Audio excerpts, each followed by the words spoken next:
dalam satu proses pertumbuhan ekonomi suatu negara itu ada 3 hal yang harus bergerak.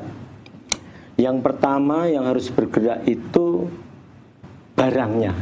Jadi barang itu harus bergerak. Kalau kita punya komoditi pangan ditaruh di rumah aja, nggak ngapa-ngapain, tidak akan ada muncul lebih dari situ. Ini bisa dijual, kemudian kepada konsumen antara, konsumen akhir lah, seperti itu.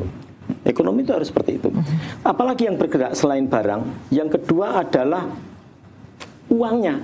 Nah, jadi orang kalau punya duit begitu banyaknya gitu ya, tapi duitnya disimpan saja di rumah, maka tidak akan memunculkan pergerakan ekonomi.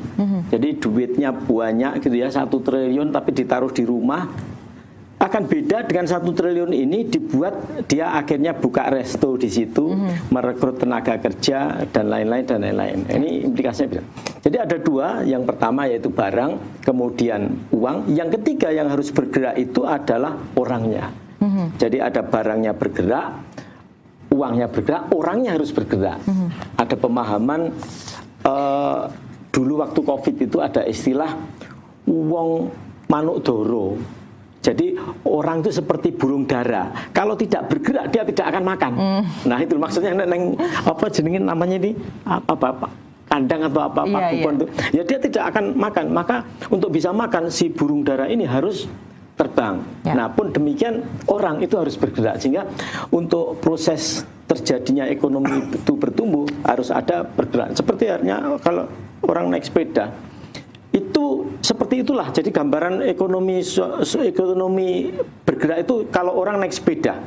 Kalau sepedanya bergerak, maka sepedanya akan jalan dari sini ke sana.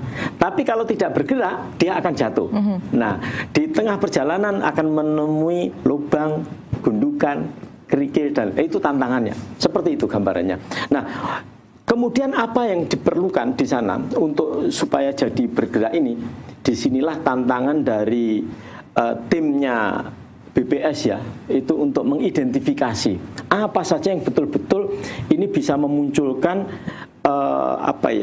ketercukupan data. Kalau kemudian setelah selesai tabulasinya dipublish, investor masuk. Gambarannya seperti itu urut-urutannya, Mbak.